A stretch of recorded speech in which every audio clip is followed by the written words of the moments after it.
Okay, let's have a look at the following exercise. We have three lines. Line 1, 5x plus 4y equals 20. Line 2, 5x plus 4y equals 18. And line 3, x plus 2y being 2. To see if they have intersection points, let's start by just drawing the lines. So let's start with the first line, 5x plus 4y equals 20. And to find the line corresponding with this equation, it is best to find some easy points which you know are on the line. For instance, let's look at x being 0, then we know that y would be 5. If we look at another point, that would be y being 0 and x being 4, so this point. So now we can draw a line between those 2 points, and then we have a nice view of the line corresponding with this equation. Okay, if we look at the other line, 5x plus 4y equals 18, we follow the same procedure, calculate 2 points, and then just draw the line beneath those 2 points. Okay, if you remember the first line we had, then you see that this line just lowered a little bit. So the first line is just a little bit more to the right than the second one.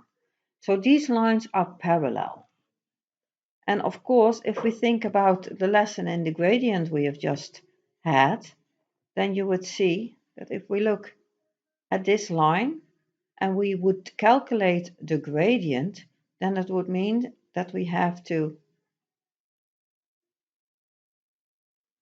put the y to the left and the x and the number to the right. So 4y would be minus 5x plus 18.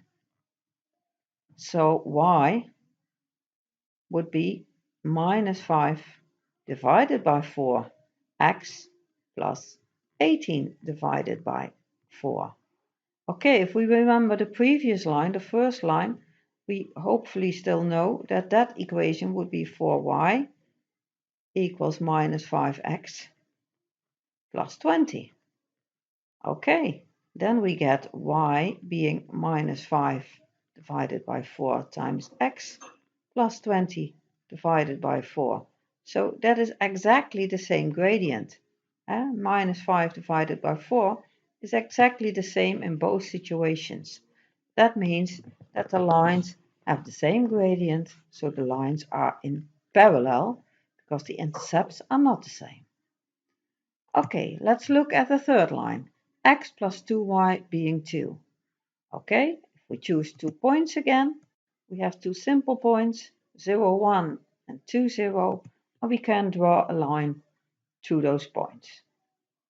If we now add line 1 and line 2 to the graph, then you will see these two lines will have an equation, an intersection point with the third line.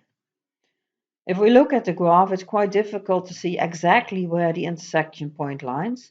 So now we are going to use our two methods to calculate the intersection point. So let's look at the intersection point of the first line and the third line. So first line, 5x plus 4y equals 20. And this third line, x plus 2y equals 2.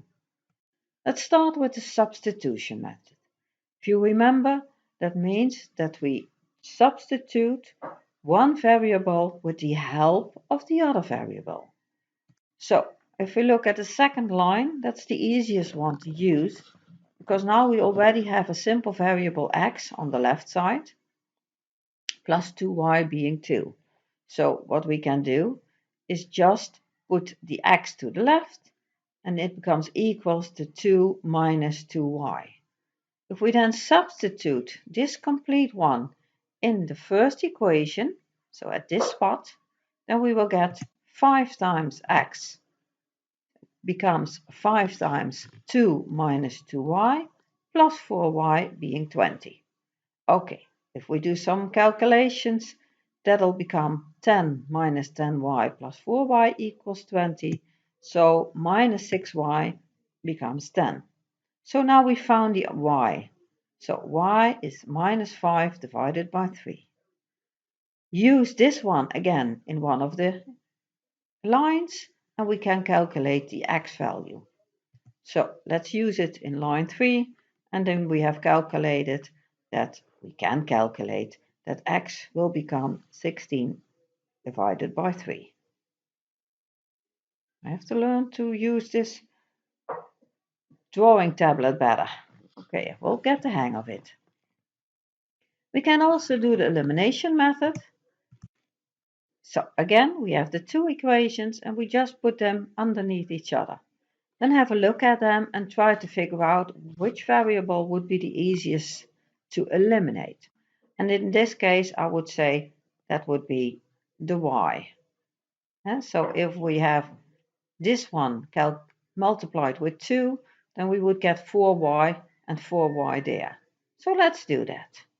So we multiply the lower equation with 2 and we get 5x plus 4y equals 20 and 2x plus 4y equals 4. If we now subtract, then this y will disappear. So let's do that. So we get 3x plus 0 being 16. Okay, so again we found a nice equation with one variable. So we can calculate x. That would become 16 divided by 3. Use it again in one of the lines, and we have the y being minus 5 divided by 3, which is exactly the same answer as we had before. Okay, if you still have any questions, please join me in our meeting on Teams, and you can ask them or just post your question on Teams. Thanks for watching and seeing you again for the languages part.